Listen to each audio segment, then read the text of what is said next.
Britain in the 1950s was rebuilding itself.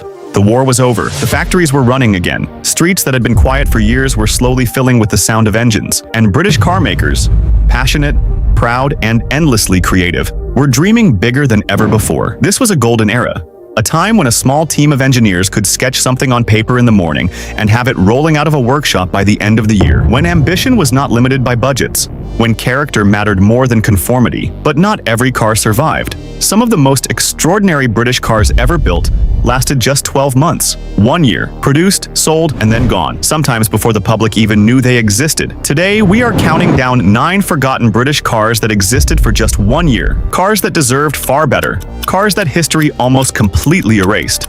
9. Invicta. Black Prince, 1950. Most people have never heard the name Invicta. That is a shame, because the Black Prince was one of the most ambitious British cars ever attempted. Launched in 1950, the Black Prince was built by a small company with enormous ideas. It featured an all-aluminium body, extraordinarily advanced for its time. Underneath sat a 3.0-liter twin-cam engine, paired with a fully automatic transmission when most British cars were still using simple gearboxes. The interior was beautifully finished, long, sweeping lines, a face that looked confident and commanding on the road. But Invicta had run out of money before they could run out of ideas. Only a handful were ever sold. Production ended the same year it began. The Black Prince lived for 12 months. It deserved 12 decades. 8. Healey Tickford's 1951. Donald Healey was one of Britain's most gifted automotive minds. In 1951, he collaborated with the coach builder Tickford to produce something genuinely special. The Healey Tickford was a 4-seater saloon with a body crafted entirely by hand, elegant proportions, a long bonnet, carefully sculpted rear quarters that gave it a look of quiet authority. The 2.4-liter Riley engine under the bonnet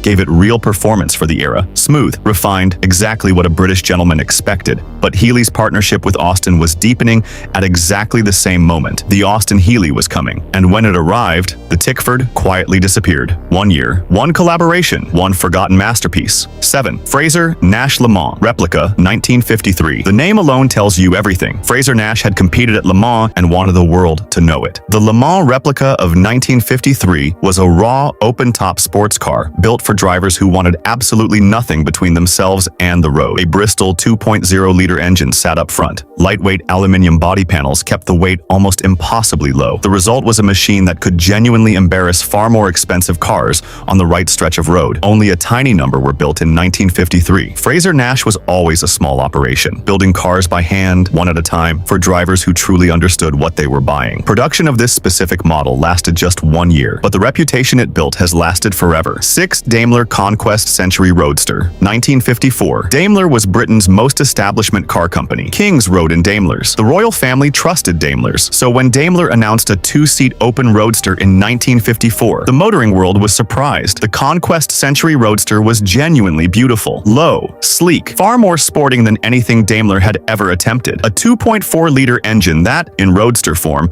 produced enough power to make it genuinely exciting. But Daimler's board of directors looked at it and saw something that did not fit. It was too sporty, too different, too far from the stately saloons that had made the company's reputation. Production was canceled after just 1 year. Fewer than 65 were ever made. Today, each surviving example is considered extraordinarily rare and deeply precious. 5. AC Aseca Bristol, 1956. AC Cars of Thames. Ditton had been building beautiful vehicles since the early days of British motoring. The Aseca Bristol of 1956 was perhaps their finest hour. A fixed-head coupe body, meaning a proper hard roof rather than a soft top, crafted from aluminium over a hand-built frame. The Bristol engine up front was among the finest units available to a small British manufacturer at the time. Smooth, responsive, eager. The interior was intimate and purposeful. Everything within reach. Everything exactly where a driver needed it. But Bristol stopped supplying their engine to outside manufacturers. And without that engine, the Aseca, Bristol had no heart. AC would continue with other engines, but this specific combination lasted just 1 precious year. Those who owned one rarely let go. 4. Turner 950 Sports, 1957.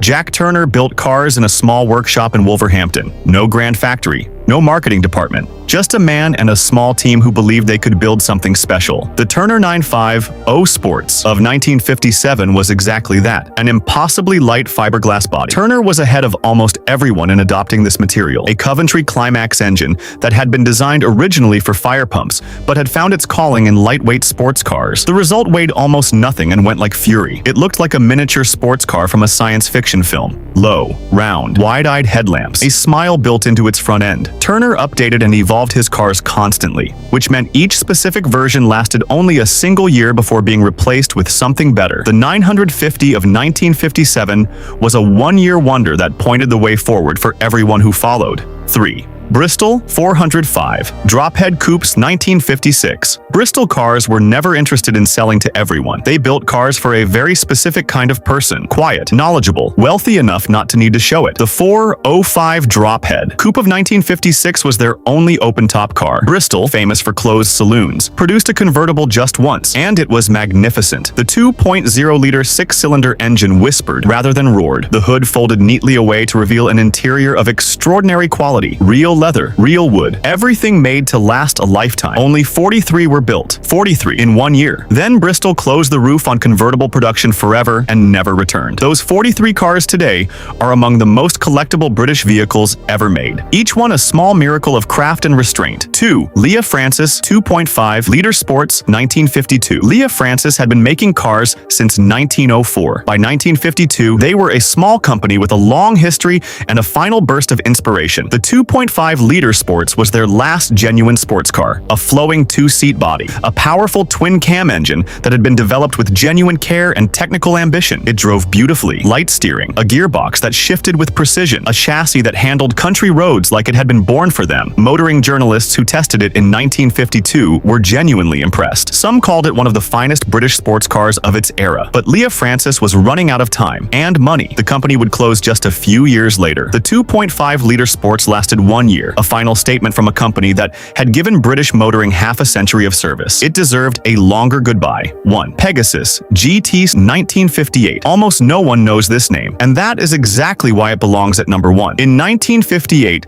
a tiny British company produced what they called the Pegasus GT, a sleek fiberglass coupe body sitting on a simple but effective tubular steel chassis, a Ford engine modified for more performance, a driving position so low you felt part of the road rather than above it. It looked astonishing. Smooth curves, a long sweeping roofline, headlamps set wide and low. It could have come from Turin. It came from Britain. The plan was ambitious: series production, dealerships, a proper future. But the money did not arrive. The partners disagreed. The factory fell quiet. Only a single prototype is known to have survived. 1 car, 1 year, 1 dream that almost became something extraordinary. The Pegasus GT is the most forgotten British car of its entire era, and perhaps the most heartbreaking. 9 cars, 9 stories, 9 dreams that lasted just 1 year. Britain in the 1950s was overflowing with talent. In small workshops up and down the country, men with nothing but skill and ambition were creating machines that could compete with anything Europe had to offer. Some of those machines became legends: the E-Type, the Mini, the Aston Martin DB series. But these 9 cars never got that chance. A factory closed, a partnership ended, a budget ran dry, and just like that, they were gone. They were not failures. They were simply unlucky, built at the wrong moment, by companies too small to survive what came next. But they existed. They were driven on real British roads by real people who felt something special the moment they turned the key. And now, because of videos like this one, they will not be forgotten again. If you enjoyed this journey through Britain's most hidden automotive history,